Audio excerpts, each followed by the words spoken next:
warahmatullahi wabarakatuh.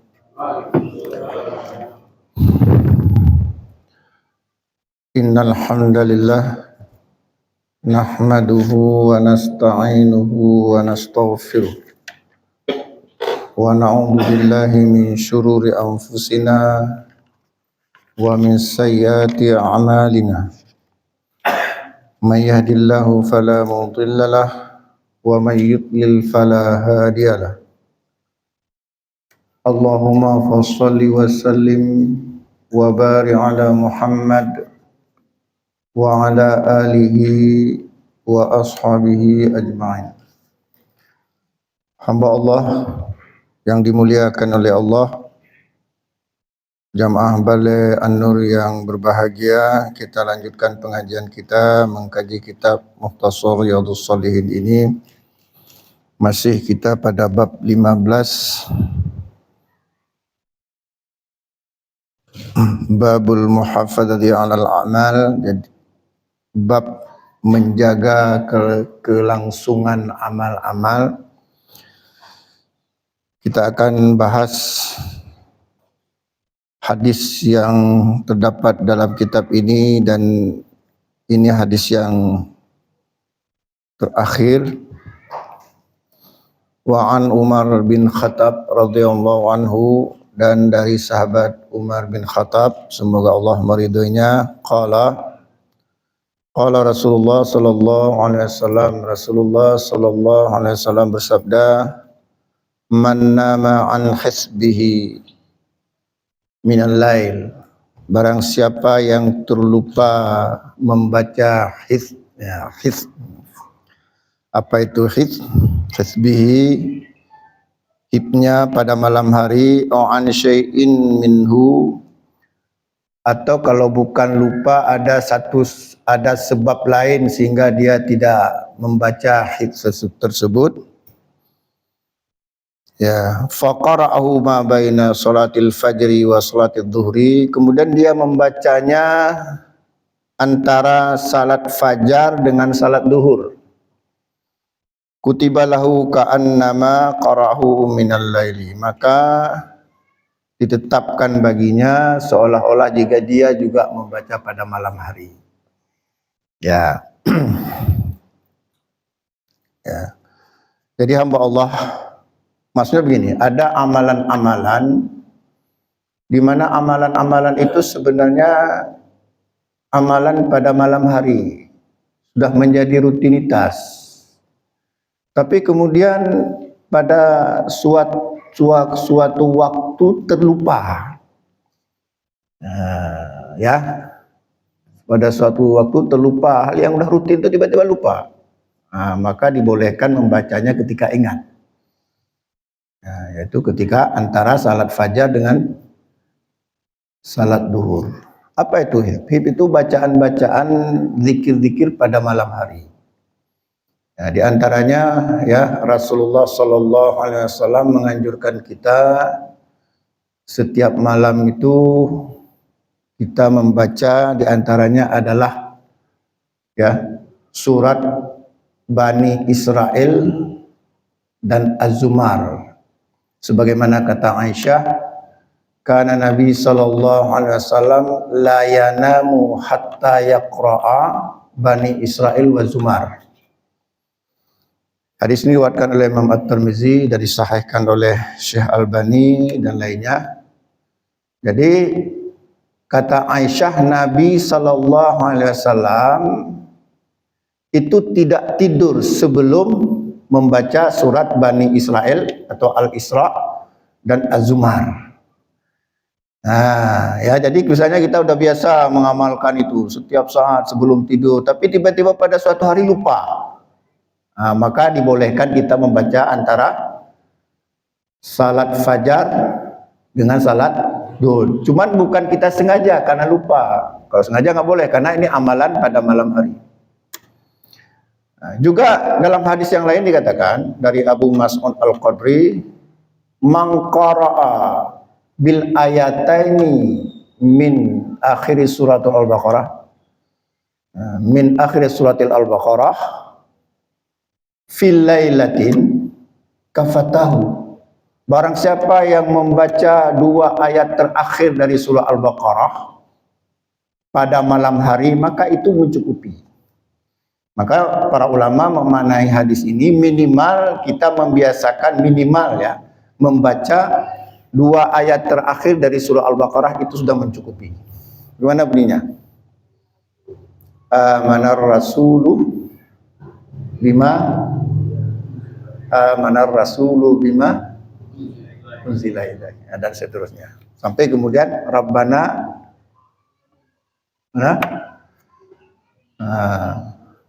bukan dari lillahi, biasanya kan lillahi ma fis samawati wa ma fil ard wa in tubdu ma fi anfusikum aw tufu yuhasibukum dan seterusnya. Tapi amanar rasulu bima unzila ilaihi min rabbih wal mu'minun kullun amana billahi wa malaikatihi dan seterusnya. Nah, jadi kata Nabi, man qara'a bil ayataini ya min akhir suratil Al-Baqarah fi lailatin kafatahu. Barang siapa yang membaca 2 ayat terakhir dari surah Al-Baqarah pada malam hari itu sudah mencukupi. Ya, jadi minimal kita baca apa? 2 ayat itu. Maksimalnya apa? Az-Zumar dan Al-Isra. Ya, apalagi? Pernah dalam hadis yang lain dari Aisyah, hadis ini diriwayatkan oleh Imam Bukhari, kata Aisyah, anna Nabi sallallahu alaihi wasallam idza awa ila firashihi fi lailatin fi kulla lailatin. Ya, kata Aisyah, sesungguhnya Nabi sallallahu alaihi wasallam idza awa ila firashihi kulla lailatin. Sesungguhnya Nabi sallallahu alaihi wasallam ketika pergi ke tempat tidur. Ya. Sesungguhnya Rasulullah sallallahu alaihi wasallam ketika pergi ke tempat tidur, jama'a kafaihi, menyatukan kedua telapak tangannya. Nah, begini. Jama'a kafaihi. Summa nafasa fihima, kemudian menghembuskannya. Nah, ya, hadis ini sahih riwayat Imam Bukhari. Summa qara'a qul huwallahu ahad wa qul a'udzu birabbil falaq wa qul a'udzu birabbin nas. Ya. Dah. Summa yamsahu bihima mastata'a min jasadihi. Kemudian menyapunya ke bagian badan yang bisa dicapai. Nah, yabda bihima ala ra'si, dan biasanya Rasulullah memulai dari bagian atas kepala. Ya. Kemudian biwajhihi apa? Wajah wa ma aqbala min jasadi, dan apa yang dari bagian depan tubuhnya.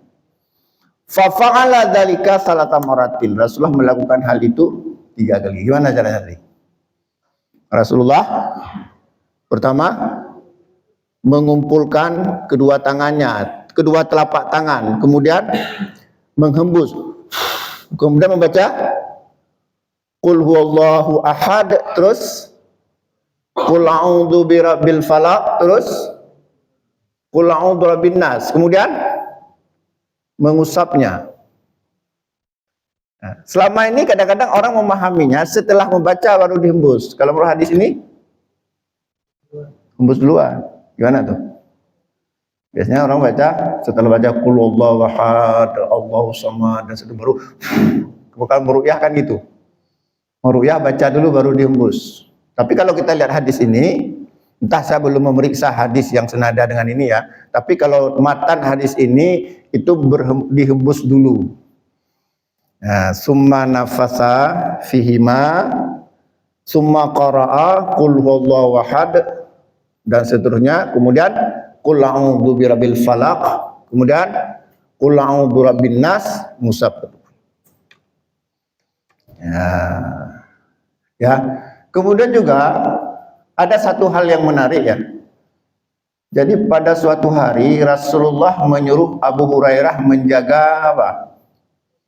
Menjaga Baitul Mal, menjaga Baitul Mal ya. Kemudian datang maling. Datang maling mencuri makanan. Ditangkap sama Abu Hurairah. Lantas dia bilang apa? Aduh, tolong saya punya keluarga, hadisnya agak panjang, saya terjemahkan saja. Nah, kemudian kasihan Abu Hurairah, dilepaskannya. Lapor kepada Nabi. Nah, dia tuh bohong tuh. Nah, intinya itu bohong. Nanti datang lagi nanti malam. Betul datang lagi. Mencuri lagi, tangkap lagi. Oh, tolong lepaskanlah, aku punya keluarga, nggak akan aku ulangi lagi. Nah, karena Abu Hurairah orang yang penyayang, lepasin lagi. Lapor sama Nabi. Nabi bilang itu bohong dah tuh. Dia akan datang lagi itu. Ketiga datang, ditangkap. Nggak saya lepaskan lagi saya Abu Hurairah. Lantas kemudian orang ini mengatakan, maukah aku ajarkan kamu satu hal? Idza awaita ila firashika faqra ayatal kursi. La yazala alaika minallahi hafidun wa la yaqrabuka minasyaitan hatta tusbiha. Apa artinya? Kata orang tadi apa? Jika kamu pergi ke tempat tidur, maka bacalah ayat kursi. Allah senantiasa akan menjaga kamu dan setan gak akan berani dekat dengan kamu hingga subuh. Abu Hurairah lapor lagi, ya Rasulullah, orang ini minta dilepaskan dengan imbalan mengajarkan hal ini Rasulullah. Rasulullah mengatakan, kalau itu betul, walaupun dia bohong. Tahukah kamu siapa dia? Gak tahu Rasulullah. Itu setan. Jadi setan yang mengajarkan, yang membongkar ini setannya cuma ini ya. Setannya cuma membongkar, ya katanya apa diantaranya?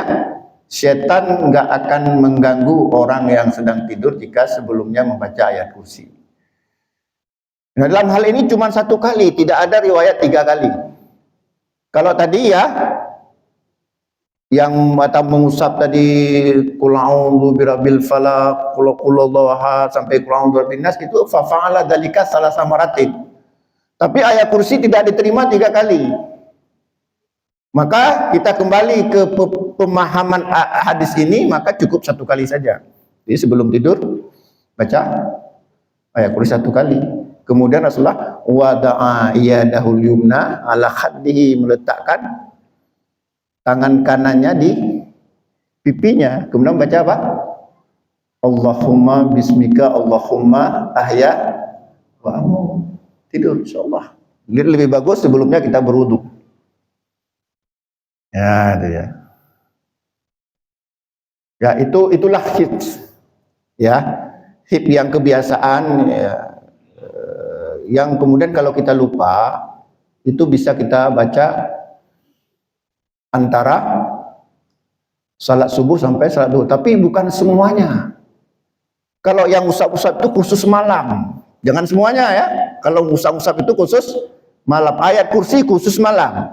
Yang boleh tadi apa? Seperti 2 ayat terakhir. Apa lagi? Membaca Bani Israel, surah Bani Israel. Kemudian apa lagi? Az-Zumar. Kalau itu yang mengusap itu khusus malam. Ayat kursi khusus malam. Karena ada kaitannya dengan firashika. Apa? Tempat tidurmu. Nah itu.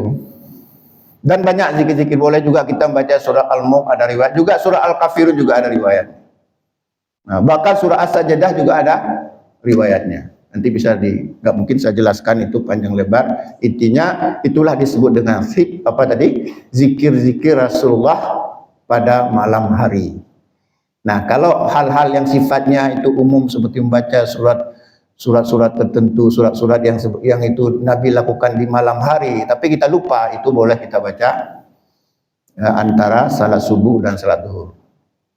Tapi tidak semuanya, seperti misalnya kan Allahumma bismika ahya wa amut, itu harus dibaca ketika akan tidur, bukan antara subuh dengan duhur. Nah, itu emangnya mau tidur lagi? Nah, itu harus difahami. Baik, kita anggap itu bab ini sudah selesai. Ya. Itu pilihan atau harus semua kita baca? Begini. Kalau kita melihat hadis-hadisnya itu ikhtiarah, pilihan. Nah, Nabi tidak ada nabi ya, riwayat ya, tidak ada riwayat dari Nabi terus menerus. Hanya mengatakan kata Aisyah Nabi membaca ini, kemudian pada hadis yang lain membaca ini. Karena biasanya kalau dia terus menerus itu pasti hadisnya bersambung-sambung dan panjang. Cuman kalau kita baca semuanya juga boleh kalau sanggup. Nah, tapi kalau kita pilih boleh. Sama seperti doa-doa ketika sujud. Itu sebenarnya Nabi tidak baca semuanya. Nabi memilih. Sama juga doa-doa ketika apa? Ya ketika misalnya ketika sujud atau ketika ya tidal. Nah, itu kan ada beberapa doa juga ketika ruku. Ada beberapa doa. Itu Nabi itu tidak mengatakan harus baca semuanya dan tidak ada indikasi dari Nabi membaca semuanya. Nah, maka difahami itu pilihan. Cuma pertanyaannya boleh nggak kita membaca semuanya? Boleh kalau kita salat sendiri. Kalau kita salat berjamaah apalagi jadi imam jangan ngeluh jamaah. Wah, lama kali dia rukuknya apa? Sujudnya, rukuknya sampai saya kolesterol ini. Ada yang seperti itu. Ada dulu teman kita, lama kali, tanya kenapa? Ya saya baca yang diajarkan Nabi. Betul, diajarkan Nabi. Tapi kan Nabi nggak mengatakan membaca semuanya. Pilih aja kan, kecuali kalau kamu salat sendiri, terserah. Dan itu udah pernah kita bahas. Ya, tentang adab-adab menjadi imam, udah pernah kita bahas. Baik, ini bab ini telah selesai. Sekarang kita masuk bab selanjutnya. Bab ke-16. Babul amri bil muhafadati ala sunnah wa addabiha. Bab ya, menjaga perintah untuk menjaga sunnah. Ya, menjaga sunnah dan adab-adabnya. Bab menjaga sunnah dan adab-adabnya. Ya, ini kita masuk bab apa? Bab menjaga sunnah ya dan adab-adab menjaga sunnah. Allah Ta'ala, Allah berfirman, wa ma atakumur rasulu fakhuduhu wa ma nahakum anhu fantahu. Apa yang datang dari Rasul, kata Allah, maka ambillah. Apa yang dilarangnya, maka tinggalkanlah. Hadis ayat ini menurut beberapa tafsir di kalangan ulama, apakah tafsir Ibnu Katsir, As-Sa'di dan lain-lainnya, ini ayat umum, ayat dasar yang menyatakan bahwa, atau ayat ini adalah ayat standar ya, bukan umum, ayat standar yang menjelaskan kita harus mengikuti sunnah. Jadi apa yang datang dari Nabi ambil, apa yang dilarangnya tinggalkan. Nggak boleh menyelisihi Nabi. Banyak sekali apa yang datang dari Nabi ya, seluruh agama Islam ini datang dari Nabi. Ya, apa yang dilarangnya adalah, apa yang dilarangnya tinggalkanlah. Maka sebagaimana kita jelaskan bahwa seseorang itu mendapat 3 gelar. Ya, mendapat 3 gelar dalam hidup ini ketika dia sudah menjadi orang Islam. Yang pertama apa? Muslim atau muslimah. Siapa mereka? Ya, siapa yang mendapat gelar muslim dan muslimah? Siapa? Siapa saja yang dia sudah masuk Islam, walaupun dia nggak salat, walaupun dia nggak mengikuti sunnah Nabi, walaupun dia ahlul bid'ah, walaupun dia ahlul syirik. Kalau dia sudah mengucapkan 2 kalimat syahadah, tercatat di KTP-nya apa? Agama Islam, atau kata orang Islam KTP, dia mendapat gelar muslim atau muslimah, walaupun dia nggak salah. Jadi muslim itu lawan dari non muslim. Gelar kedua, tingkatan kedua, mukmin, mukminah. Apa? Siapa yang mendapat gelar ini? Apa? Ya, siapa? Kriterianya bagaimana dia? Cirinya bagaimana? Ya. Setiap muslim atau muslimah tadi yang mengerjakan seluruh apa yang diperintahkan oleh Allah dan Rasulnya, meninggalkan seluruh yang dilarangnya, maka dia mendapat gelar mukmin. Ya, mendapat gelar mukmin. Contohnya apa? Ayat tentang puasa, bagaimana bunyinya? Ya ayyuhalladzina amanu kutiba alaikumusiyam. Kenapa Allah mengatakan amanu? Karena perintah wajib. Ya, perintah wajib. Jadi orang mukmin itu adalah mendapat gelar mukmin apabila melakukan apapun yang diperintah oleh Allah dan Rasulnya dan meninggalkan apa yang dilarangnya. Ini diantaranya. Wa ma atakumur rasulu fakhuduhu wa ma nahakum anhu fantahu. Apabila dia mengambil apapun yang datang dari Nabi, yang sifatnya hanya yang wajib-wajib saja, dan meninggalkan apa yang dilarang oleh Nabi, hanya yang haram-haram saja, itu dia sudah mendapat gelar mukmin. Gelar yang terakhir, muttaqin. Siapa mereka? Ya, para ulama mengatakan ini gelar tertinggi. Yang sudah jelas mendapat gelar ini adalah para nabi dan orang-orang soleh, para sahabat. Kita bagaimana? Bisa jadi. Nah, yang penting kita memahami cirinya. Apa ciri-ciri muttaqin ini? Ya, memang kalau kita lihat tafsir ayat dengan ayat banyak ya kriteria muttaqin. Tapi intinya apa? Intinya adalah orang yang mendapat gelar muttaqin adalah dia melakukan seluruh yang diperintah oleh Allah, meninggalkan seluruh yang dilarang oleh Allah, mengerjakan juga yang sunat-sunat, meninggalkan juga yang makruh-makruh, bahkan yang lara, dan mengamalkan atau melakukan semuanya itu dengan keredaan hati. Mendapat gelar muttaqin. Bisa nggak kita seperti itu? Contoh gini, ketika sedang main HP, asik-asiknya main HP misalnya, tiba-tiba azan.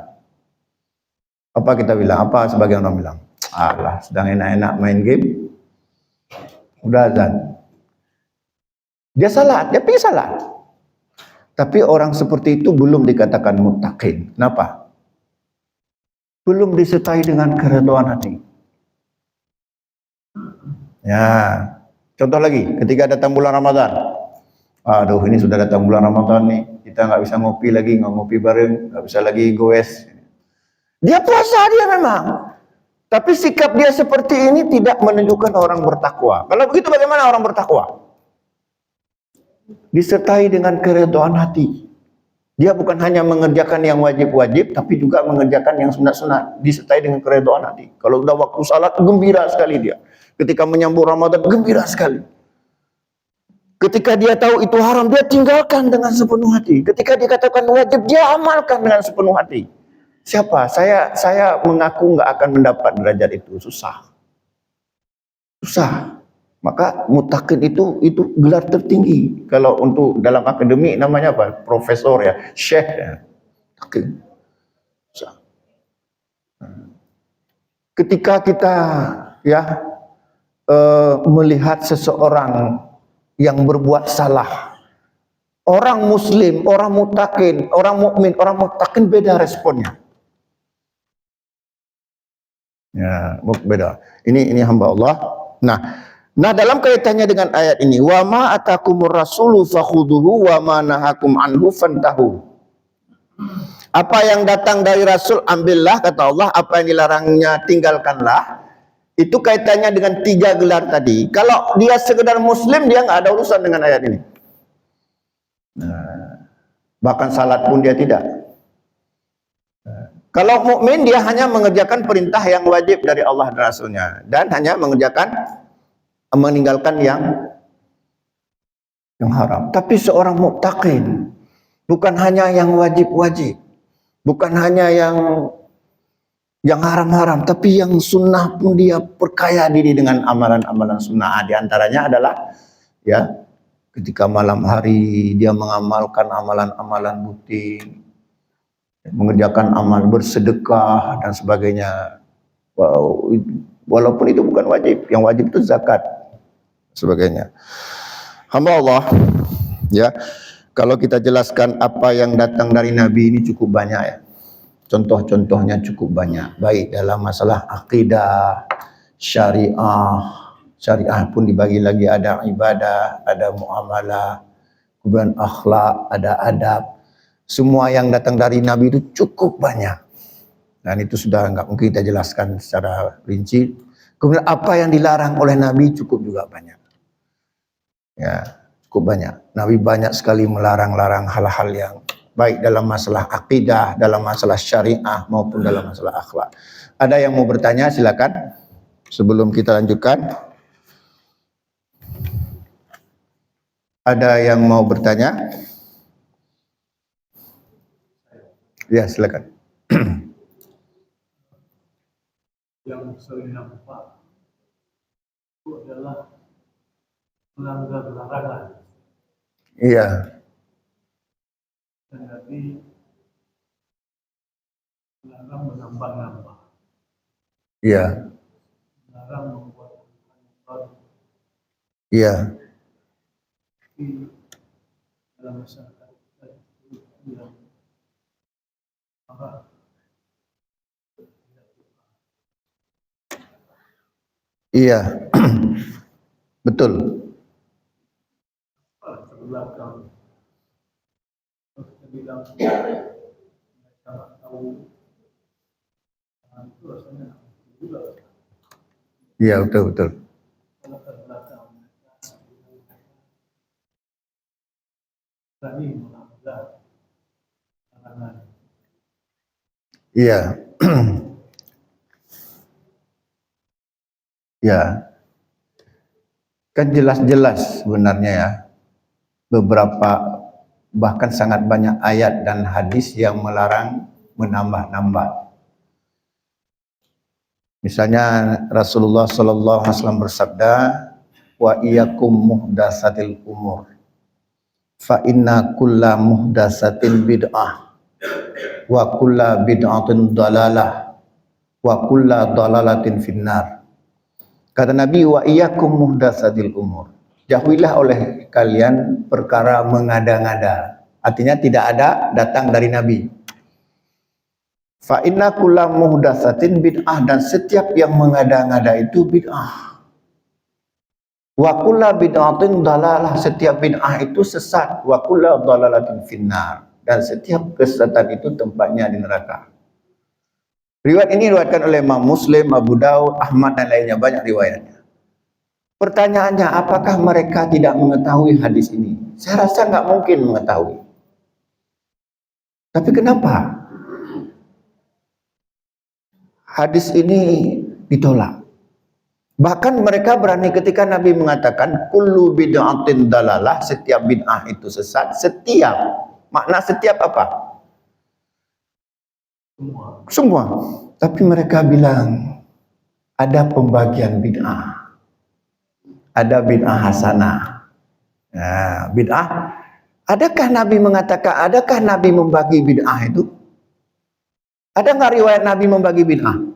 Dari mana kok ketika Nabi mengatakan setiap bid'ah, tapi berani mengatakan bukan setiap, tapi ada apa? Dibagi-bagi lagi, ada bid'ah hasanah. Kalau menurut bapak-bapak dan ibu-ibu, dari mana kata-kata bid'ah hasanah?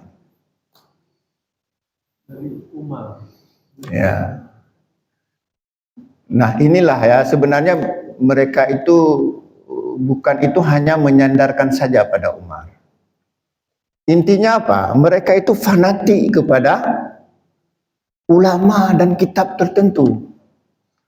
Umar mengatakan konteksnya adalah pada salat tarawih, salat qiyamul lail.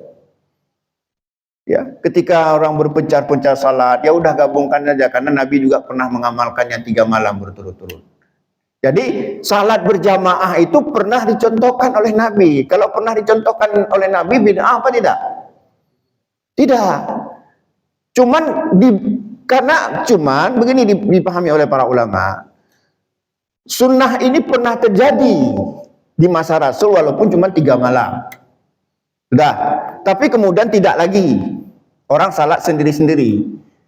Nah, pernah Nabi berjamaah itu dibarukan lagi oleh Umar. Maka konteksnya adalah konteks bahasa. Artinya amalan sunnah dibarukan lagi. Makanya Umar mengatakan ini adalah sebaik-baik bid'ah hasanah dalam konteks apa?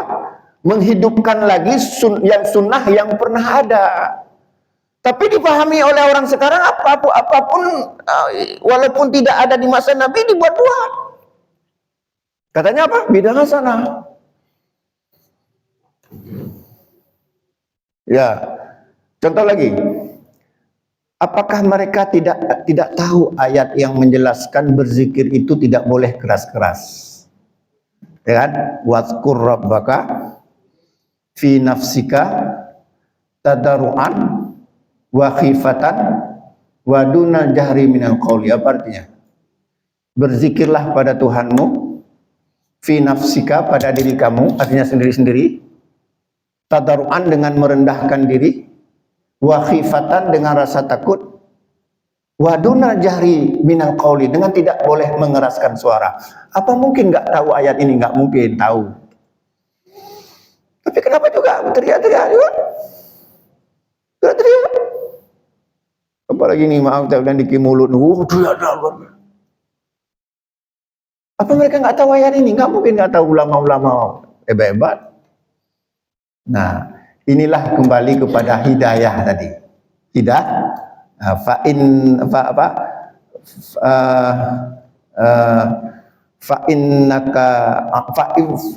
innaka alaikal balagh fa innaka apa gimana? Alaikal balagh walakinnallaha yahdi may yasha. Ya. Ya. Jadi artinya apa? Hidayah itu ada dua sebagaimana kita pernah jelaskan. Ya, yang pertama hidayah irsyad. Nah, hidayah irsyad itu kita hanya menyampaikan saja. Tapi yang penting adalah hidayah taufik. Hidayah taufik itu hanya milik Allah. Kalau Allah nggak membuka hati seseorang terhadap sunnah, walaupun dia berilmu sekalipun, walaupun dia ulama besar sekalipun, walaupun kiai besar sekalipun, nggak akan tergerak hatinya untuk menyambut sunnah ini. Laisa 'alaika hudahu walakinnallaha yahdi may yasha. Engkau Muhammad tidak bisa memberikan hidayah kepada mereka, Allah memberikan hidayah kepada siapa yang dikehendakinya. Ya, itu banyak contoh-contohnya ya, yang kalau kita pikir nggak mungkin nggak tahu. Ya, nggak mungkin nggak tahu kalau merokok itu haram, nggak mungkin nggak tahu kalau ganja itu haram, nggak mungkin nggak tahu kalau macam-macam lah. Ya, dan sebagainya. Tapi ternyata begitulah ya. Ya itulah Ustaz ya. Kita nggak bisa menjawabnya itu mungkin ya. Ya. Kalau kita bilang nggak punya ilmu nggak mungkin. Makanya dalam satu ayatnya afara'aita man ittakhadha ilahahu hawahu, terus afara'aita man ittakhadha ilahahu hawahu wa adallahu ala ilmin. Apakah ya kamu tidak melihat orang-orang yang menjadikan hawa nafsunya sebagai Tuhannya dan Allah membiarkan ia sesat berdasarkan ilmunya? Sesat berdasarkan ilmunya. Nah, coba kurang perhatikan ayat-ayat ini kemudian ya. Yauma tuqallabu wujuhum finnar yaquluna ya laitana ata'na Allah wa ata'na rasulah qalu rabbana inna ata'na sadatana wa kubara'ana fa'adalluna sabila rabbana atihim dhaifaini minal 'adab wal anhum la'nan kabira. Pada hari ketika muka mereka dibolak-balik dalam api neraka, mereka mengatakan alangkah beruntungnya ketika di dunia hanya mentaati Allah dan Rasulnya, artinya mengikuti sunnah. Ya, mereka mengatakan Rabbana, wahai Tuhan kami, inna ata'na sadatana wa kubara'ana fa'adalluna sabila. Ya Allah, ketika di dunia dulu kami telah mentaati pemimpin-pemimpin dan pembesar-pembesar kami, tapi mereka menyesatkan kami dari jalan-Mu ya Allah. Siapa yang menyesatkan mereka? Pemimpin-pemimpin pembesar dalam masalah agama. Kemudian mereka marah, Rabbana atihim dhifaini minal adab wal anhum la'nan kabira. Ya Allah, timpakanlah kepada mereka azab 2 kali lipat dibandingkan kami dan laknatlah mereka dengan laknat yang besar. Ya. Sudah azan ya? Ya, mudah-mudahan ada manfaatnya. Aku lebih qauli hadza fastaghfiruhu innahu ghafurur rahim. Wassalamualaikum warahmatullahi wabarakatuh.